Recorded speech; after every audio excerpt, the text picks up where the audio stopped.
तो ऑनलाइन जानकारी न्यूज में आप सभी का स्वागत है।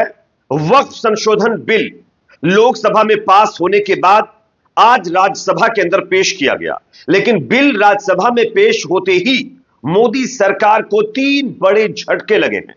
यहां पर पहला झटका जेडीयू यानी नीतीश कुमार की पार्टी ने दिया है, और दूसरा झटका सुप्रीम कोर्ट से लगा है, और तीसरा झटका बीजेडी पार्टी की तरफ से दिया गया है राज्यसभा में।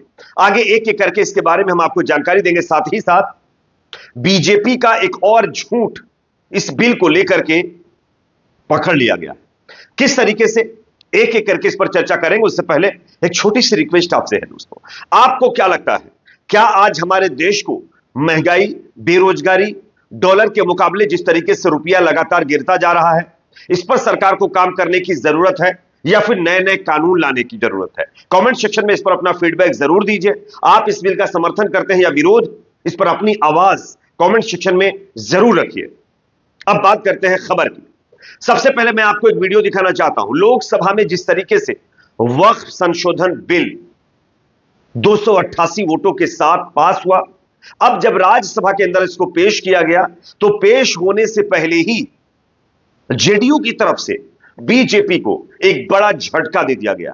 जेडीयू में बीजेपी, आप सब जानते होंगे, अगर जेडीयू राज्यसभा के अंदर बीजेपी को के पक्ष में, इस बिल के पक्ष में वोट नहीं करेगा तो बीजेपी इस बिल को पास नहीं करवा पाएगी, और वही होता हुआ अब दिखाई दे रहा। कैसे, मैं आपको स्क्रीन पर वीडियो दिखाना चाहता हूं। आप देखिए नेता किस तरीके से इस बिल को लेकर के अब अपने कदम पीछे खींच रहे हैं। देखिए वीडियो।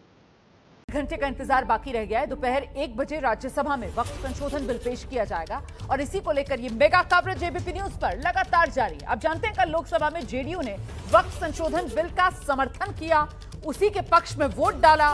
काफी दिनों से नीतीश कुमार और चंद्रबाबू नायडू को लेकर अलग अलग तरह के कयास लगाए जा रहे थे, लेकिन कल जेडीयू की तरफ से लोकसभा में बोलते हुए ललन सिंह ने बिल के पीछे के विजन और मंशा की जमकर तारीफ की थी। और अब आज जेडीयू के मुस्लिम नेताओं की नाराजगी सामने आ रही है। जेडीयू के महासचिव गुलाम रसूल बलियावी वक्फ बिल को लेकर निशाना साध रहे हैं। उन्होंने कहा कि बिल की कॉपी मिलने के बाद इदारा शरिया की बैठक बुलाई जाएगी, जिसमें आगे फैसला लिया जाएगा।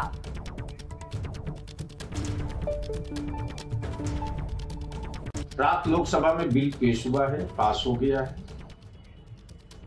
अब उसमें पूरी बिल की कॉपी नहीं आई है, सामने आ जाए, इसलिए जज्बात से अपने को थोड़ा संजीदा बनाइए, और वाल पे लिखने से बेहतर है दिमाग से काम लीजिए।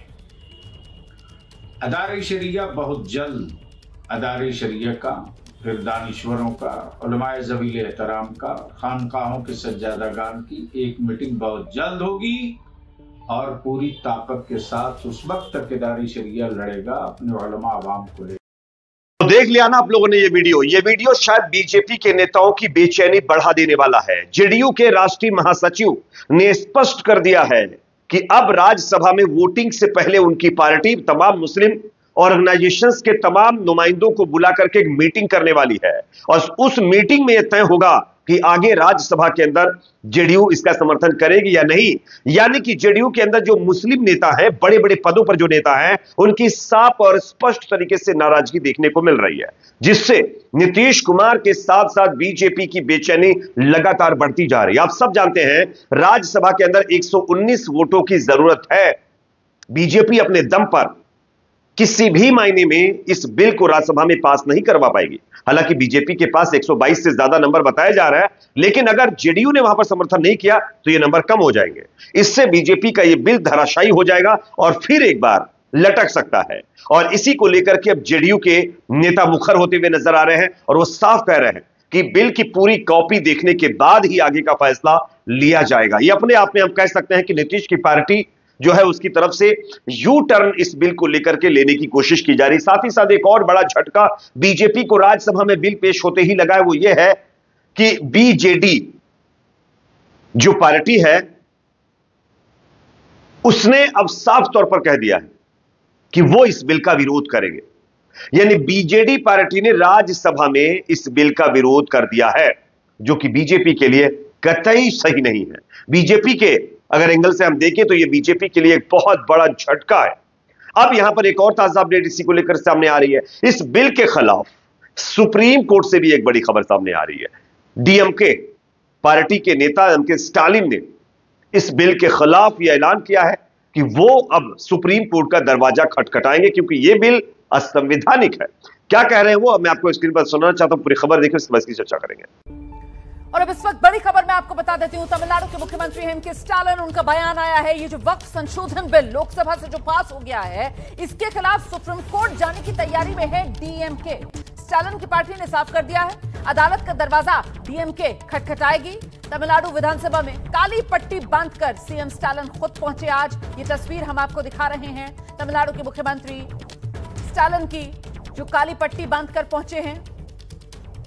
डीएमके विधायक भी काली पट्टी बांधकर विधानसभा पहुंचे। कांग्रेस और समाजवादी पार्टी भी पहले ही कोर्ट जाने की बात कह चुकी है। तो कुल मिलाकर अब यहां ना आप लोगों ने, इससे पहले समाजवादी पार्टी और कांग्रेस पार्टी ने साफ कहा था कि हम इस बिल के खिलाफ सुप्रीम कोर्ट का दरवाजा खटखटाएंगे।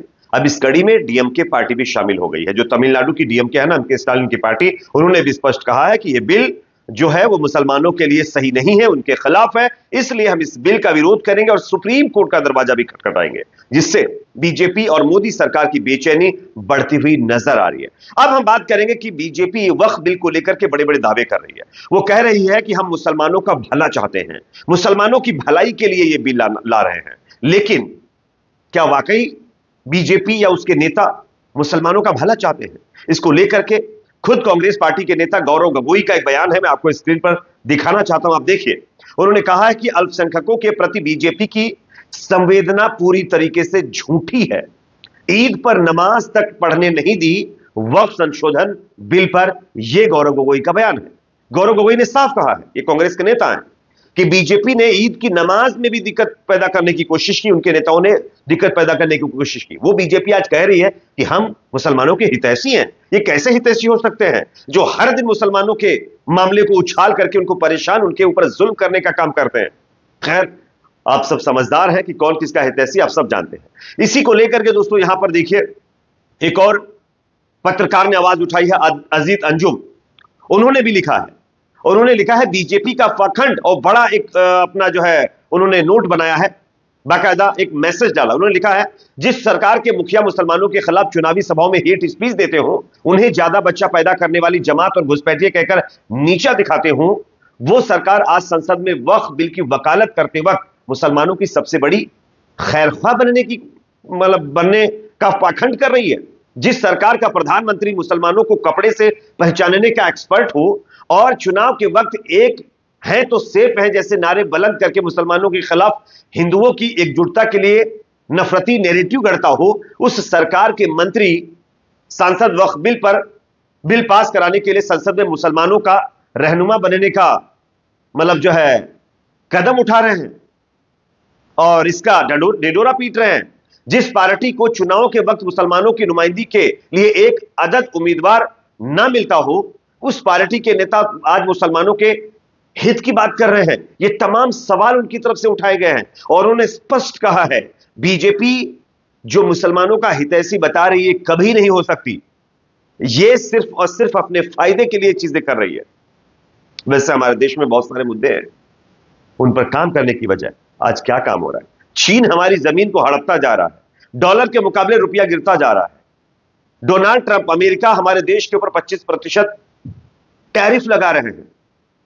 मोदी जी के 56 इंच वाली छाती नजर नहीं आ रही। वो सिर्फ माइनॉरिटी के लोग जो बेचारे पहले से परेशान है उनको दबाने में लगे हुए, ये लोग कह रहे हैं। खैर, इस पर आप अपनी राय कमेंट सेक्शन में रखिए। वीडियो पसंद आए तो लाइक करिए, शेयर करिए, चैनल पर नए सब्सक्राइब जरूर।